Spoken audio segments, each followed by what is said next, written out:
Hello guys, this is Beardy Sounds for the first time in a very long time, and I was talking to a friend of mine this morning who pointed out that my previous pedalboard update had over 5,000 views, which is incredible. Thank you everyone for watching, and a few things have changed, so I thought I'd put out an update. This time about a year ago I had a baby, which is why not me, my wife had a baby. We had a child, which is partly why I'm not as active as I was, and since then my pedalboard has had a baby, and so we will talk about that. So as you can see on the left is my main board, the Pedal Train 2 Classic, very tightly populated with all my favourite boxes of joy, and to the right of that is the new Pedal Train Metro 16 board that I've built to be a more compact and more carryable version. Above that are my two favourite guitars at the moment, a Richwood Strat copy by Hohner that I picked up very cheap just to scratch that Stratty itch that I've been having for a while, and it plays and sounds awesome. And next to that is my Tele Deluxe clone that I built myself out of parts, P90 in the neck, humbucker in the bridge, and currently tuned to E flat just for a bit of chunkier tones. With the amps being the Laney Lionheart LH5 112 as always, and an Ibanez TSA5 little 5-watt combo, which I'm trying to sell at the moment to upgrade to something a bit more for a stereo setup, but that is what you can see. I will move the camera a bit closer and give you a run through of each board. So here we are folks with the main board. This is the board I use most weeks at my church and is the one I'd take out if I need to cover a lot of bases. It is, like I said earlier, a Pedal Train Classic 2, all powered by an MXR M128, I think, power brick. It is the new ISO power brick. You can just glimpse it here next to my Polytune Mini. So, signal path. Guitar goes into the Trim Thing compressor by 4114 Effects. Parallel blend compressor with a clean boost. Don't use it very often, mainly for slide guitar and clean parts. Really pops out those sparkling clean, especially when it's great on a Strat. Then the signal flow goes from the Trim Thing into the Polytune Mini, sideways just because it fits there, and from the Polytune Mini out to the J Rocket Audio Designs Archer, set for a light breakup, a little bit of boost. That clon style sound works great when stacked with the compressor for really spanky clean work, and pushes the rest of my drive sections very nicely. The T-Rex Molar, which I have a review on my channel for, one of my favourite low gain overdrives with a clean boost as well, and then into my 4114 Effects Glow Bixonic Expandora clone, very similar to the JHS Kilt, based on the same circuit with a few differences. That is my main kind of second stage drive, but it's very flexible, can go up and down in gain stages with the switching, and can be a pretty awesome fuzz as well. I do intend to do a review of it, but obviously it's my first video in nearly a year, so don't hold me to that. The signal then goes out to one of my newer pedals. This is the Fox Pedal Defector Fuzz. It is a Big Muff style circuit with clipping options, a mid control to boost or cut the mids, and a pre-boost built in, as well as a feedback loop, so you can really make this thing go kind of nuts.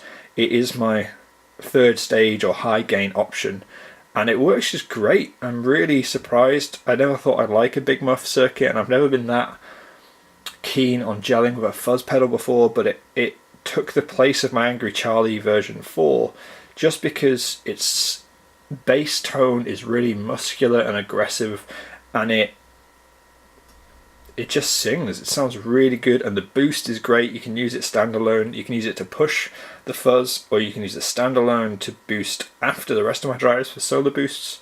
And I find stacking the fuzz with the glow means that it really brings out this tighter, more aggressive low end in it, and it's quite a tone. Really authoritative. Love that. From the fuzz, so that's the end of my gain stages, we go into the motor tender octave down here. I used to have a micropog solder because I just wasn't using it, but this thing is so small and sounds so similar that I have it just for that occasional when you want a lower octave on a riff to fatten it up, or you want a higher octave to cut through on certain melody lines. It's really flexible. It's down there at the bottom. I've changed the knob so I can adjust it a little easier. And then it goes out of that into my volume pedal. So that is all the pre-tones. From the volume pedal, we then go into the El Capistan, one of my favourite delays ever. It does tape delays wonderfully, but I found I could really emulate the sound of the Deluxe Memory Man that I used to have with it, and so that's why I have this favourite switch here that I built. So it's set to a dotted 8 warm, warbly kind of delay to start with, for when you want the delay to be really lush and also to be quite interesting. And then I kick on the favourite switch and it changes it to a really long, super washed out, ambient, spacey, kind of crunchy delay. And that is for all those when you just want your notes to float on top of a sea of noise. And they're great, and I absolutely love the tap hold setting where it just oscillates. It reminds me so much of when you have your analog delay just on the edge of oscillation and you can make those washes under everything. From there, it splits the signal out into the time factor by Eventide, my digital kind of Swiss Army knife delay. That covers, I have 7 banks, I think, of 2 delays each, and it covers everything from tape delay dotted 8 to digital stack delays to U2 style kind of filter delays, really ambient things, multi-taps, reverse is a setting I'm using a lot at the moment, and then your standard quarter notes.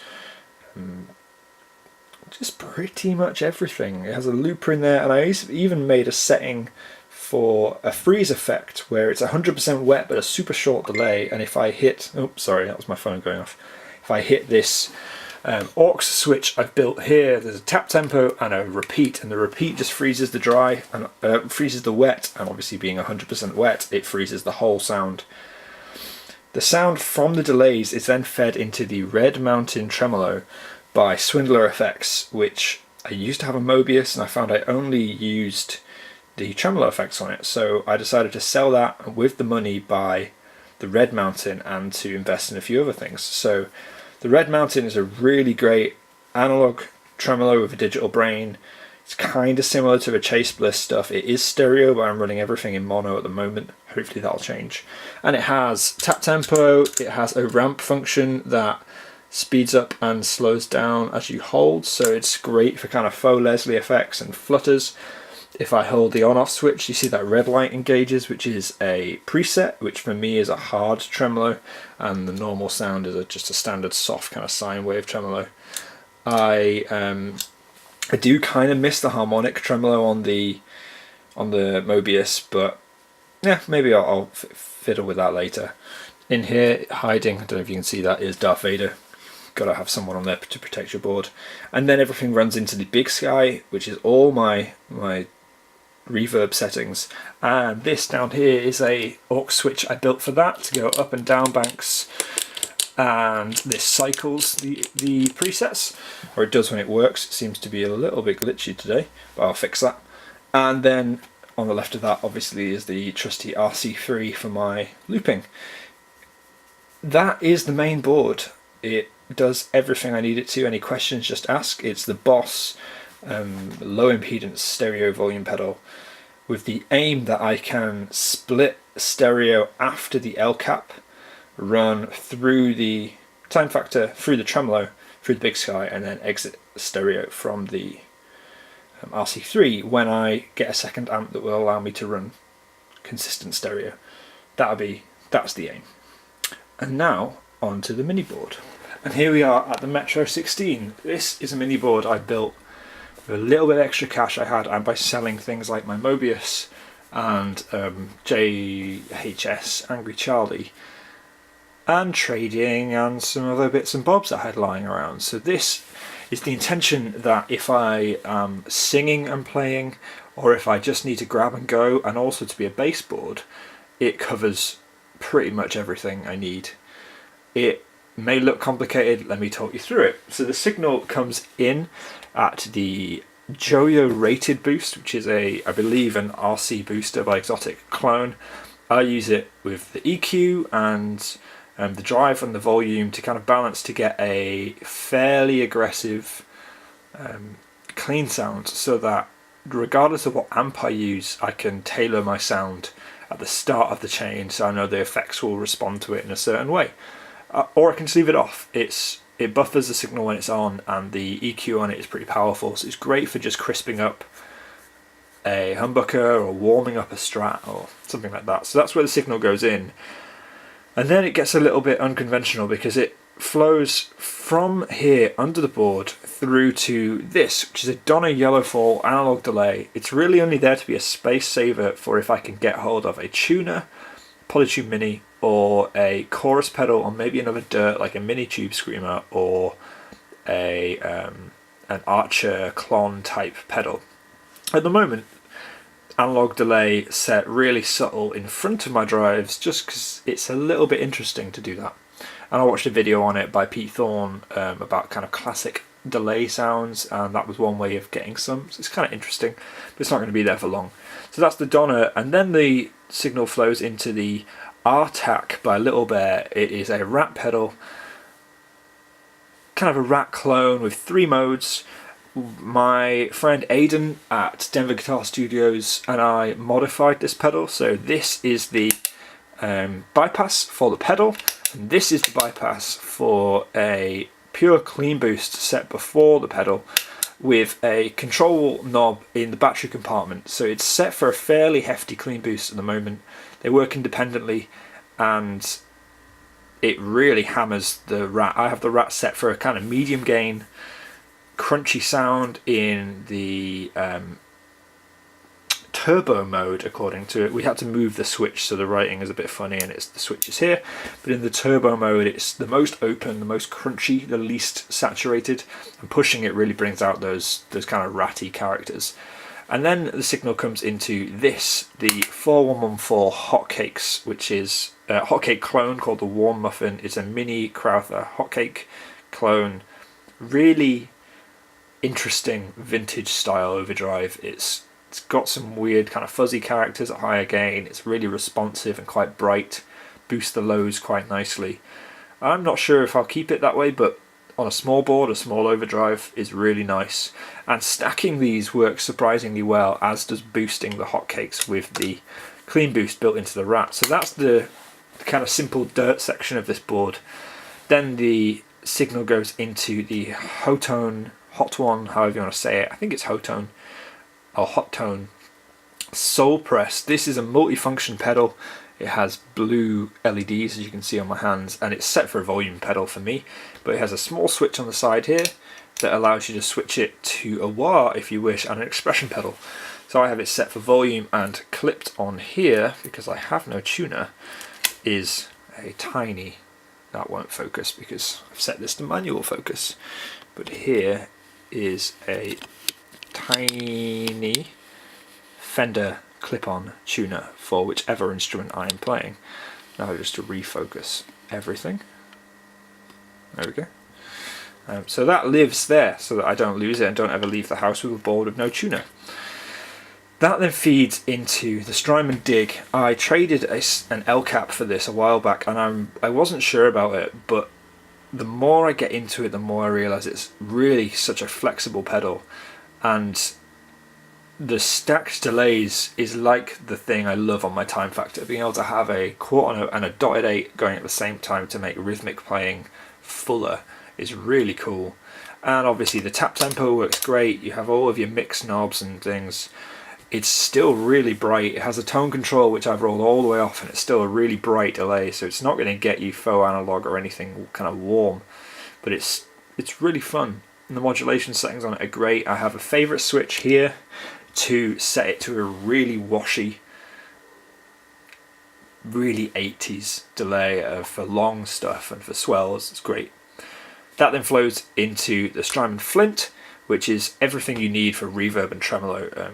The standard setting has a room reverb and a light It's their tube trem, which is just a normal vintage amp style tremolo, and then the favourite switch brings in a really long 80s reverb for washy things, and a harmonic tremolo for more of that filtered kind of wow wow wow tremolo effect. Really lovely pedal. I'm so impressed by that one. If I got rid of this board, I'd probably keep that and just swap it in and out with the L cap on my big board for when I wanted a bit more. And then everything runs into the TC Ditto, which is just for looping, for setting up pads and looping really simple parts, and then out to the amps. It's all powered by a Kiox schizophrenic power supply, which the favourite switch, which I built, double favourite, and the looper are sat atop just to save space. And that's it. It's really light, it's really small. I've crammed as many pedals on it as I can, and it will change lots. It's intended to be a test board and a grab and go. So that is the baby board, which is really great. I'm kind of sorry that I'm not going to play through any of these now. I just don't have time, and I don't know even when I'll get this video edited and published, but that's the intention. I've also built a pedal recently. Let's play the focus game again. This little fella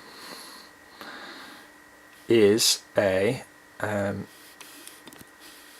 we go, is a drive pedal I built, which I don't like. Ironic really, I built the damn thing. It was intended to go just here, and even potentially was intended to knock the Archer off my main board and onto the small board, but it is a clone of the Emerson Custom Paramount Overdrive, and I just don't gel with it. Personal preference, it does things to my sound that I don't like, so I intend to gut that out and probably build a fuzz into it or something when I get the time, if I ever get the time. If any of you want it, just give me a message and we can chat for a price and a postage. It's obviously mini. That's all for today, folks. Thank you for stopping by, and I will see you soon. Beardy Sounds out.